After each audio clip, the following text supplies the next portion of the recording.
Hey guys, it's Laura here, welcome back. This is my second video and I did plan on doing it yesterday. I was in a lot of pain yesterday, so I wasn't really able to move about as much, so I've just soaked in a nice hot bath and I'm feeling a lot better.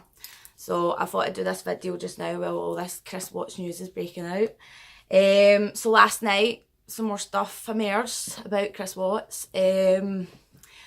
It looks like he's finally admitted to everything. It's the tiniest little bit of information it's came out, but it's quite hard to take in. I'm going to read some stuff out to you. So maybe a second. I'll get this up.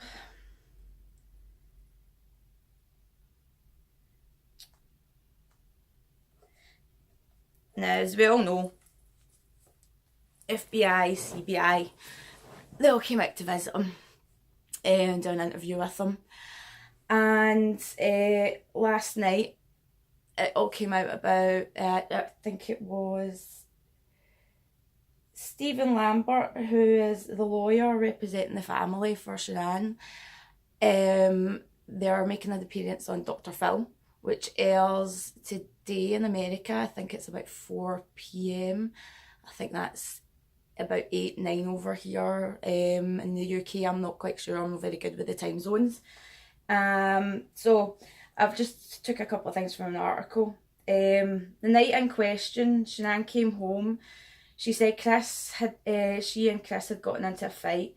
They made up and were getting along really well. Now, the reason I actually do believe that, put that out of the way so it's not shining on my face.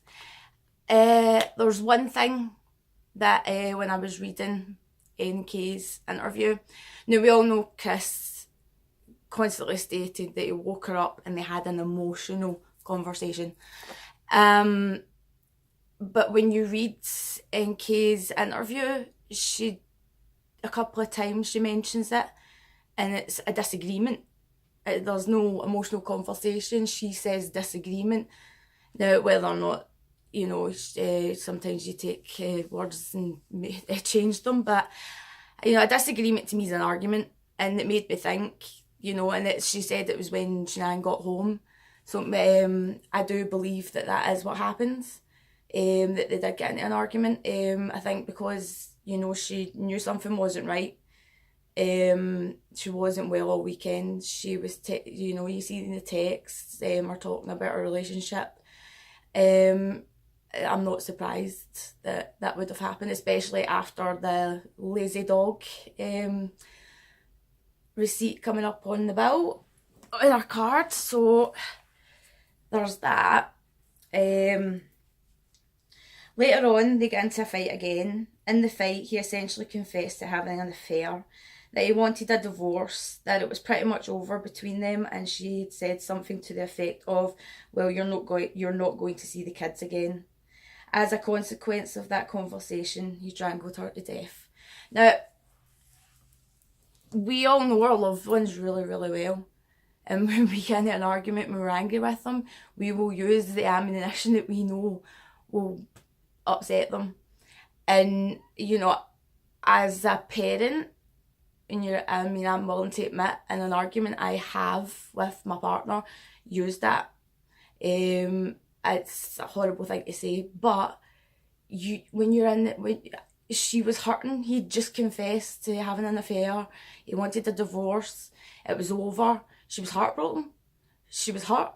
So she wanted to hurt him the exact same way. But unfortunately, Chris finally snapped. And that was the thing that finally done it. Sorry, I keep saying Chris Watts murdered his eldest daughter after she witnessed him killing her mother, according to the interview.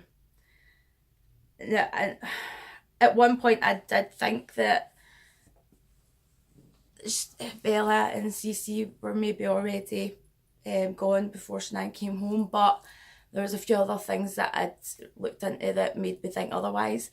And when I'd started to think about the fact that they'd been arguing when she got home, those kids would have heard that and woke up. I mean, it's impossible for them not to have heard it. Their bedrooms are across from their mum and dad's, you know.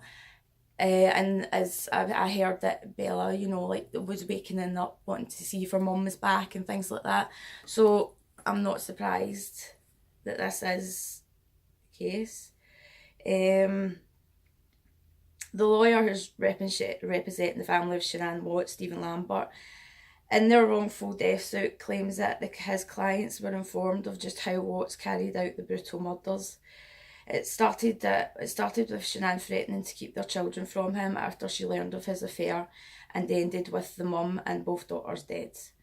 Bella reportedly spent her final moments begging her father to spare her life. That's the other thing. We all know the autopsy report that it was obvious that there was a struggle with Bella. She had a torn frenulum, I think it was, bites in her mouth.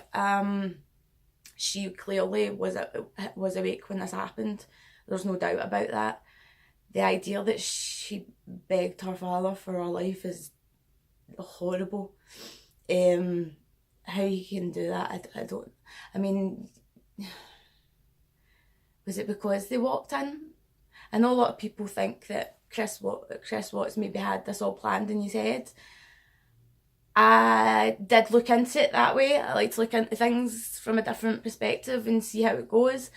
And I know a lot of people on here have made some really great videos and have done some really great homework, and they've shared their opinions.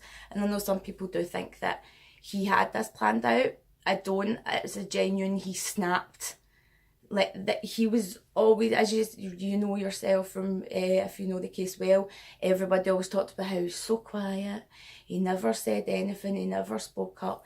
You know that if you're like that, it bottles up and bottles up and bottles up, bottles up, and then something can happen and that's it. That switch just flips, and that's it, and there's no coming back from it. And I think that was the case. But I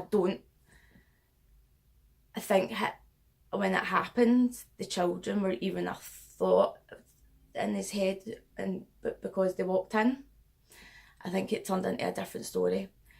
I think if they had still been asleep, they would still be here, which is a horrible thing to think. It's the idea that he may have actually killed his children because they witnessed what had happened. It's horrible.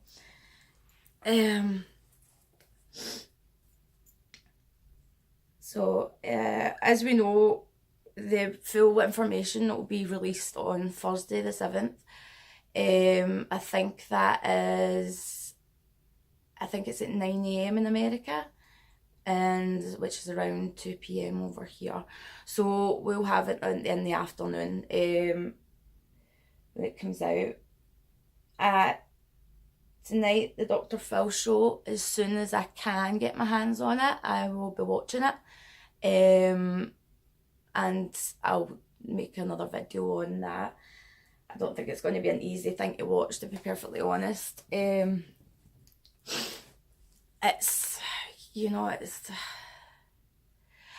didn't expect Chris to crack as quick as he did. I always thought that he would eventually. I watched the sentencing video quite a few times. The first time I watched it, I listened to everything. Second time I watched it, I mostly paid my main attention on Chris Watts.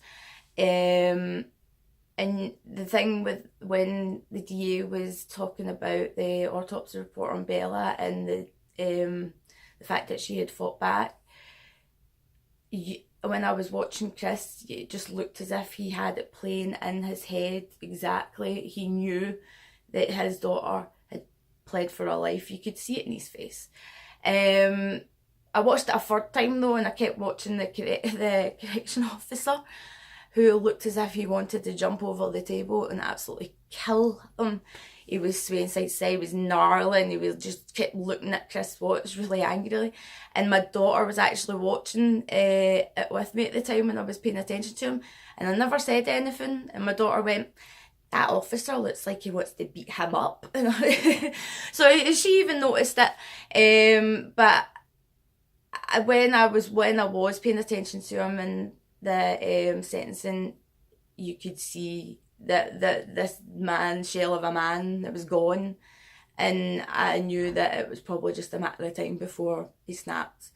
You know, obviously the whole Bible thing, if you look at the reports that the corrections officers made, that was really the only thing he had in those four walls was a Bible, a bed and a toilet. So all he had to read was the Bible. I think he eventually got books. And, you know, so whether or not that's kind of helped towards it, I don't know. But I think that this might, I know people probably think that, you know, he's probably still lying and not telling the truth. I do think that this is finally the truth, and he's finally told it. And I think for Shanann's family, it's a good thing. It's horrible, but it's also a good thing, because they now know, even though, as I say, it's horrible, but it's better known than not known. That's the way I always say it. I'd rather know than not know. As I said, I'm just doing a quick video just now because I have to pop out. So I apologise because I'm still a bit, I'll get used to it eventually. And I'm used to talking to myself, but I'm not used to talking to myself in front of a camera. So it's getting a little bit, oh jeez, oh, nerves, yeah. But I actually want to thank the people that have watched my first video so far. And I have had some really nice comments, and I really like to thank people that actually took the time and watched my video. I know that I was probably a nervous wreck. I watched it back myself, and as I said, I keep going and I hate that, absolutely hate that. So I need to try and break that habit. But I will, as soon as I can tonight. I am going to get my hands on the Dr. Phil show, and I'm going to watch it, and I will, you know, take some notes and get a video done up about it. But yeah, so it looks like this finally might be coming to a conclusion, and you know, I think it's still probably going to be talked about quite a bit over the next wee while, but I think it's going to, now that it's going to die down a little bit, which I think is probably a good thing. Let the family move on, you know. And I also as well want the parents of Chris Watts. I hope that you now realise exactly what your son did, and you can stop being in denial about it, and actually refer to your grandchildren by their names as opposed to them girls. Their names are Shanann and Bella, and at least acknowledge your grandson Nico as well. And Shanann, because she was still your family, whether you like it or not. So I hope that you can now see exactly what happened and stop bashing Shanann, because she's not here to defend herself. And it's not fair. You know, she might not have been perfect, but she did not deserve that just because of what she said. You know, we all say things in the heat of the moment that we don't mean, you know, and sometimes it's horrible things we say, but you know, it's about, you know, we make up for it in the end eventually. As I says, I've done the same to the people I love. You know, we've had arguments and I've said something really nasty that I know would really hurt them, but that is no excuse for putting your hands around someone's neck and ending their life. It's just wrong. And then doing it to your children, yeah, it's just, you know, I get it. You know, yeah, everybody snaps.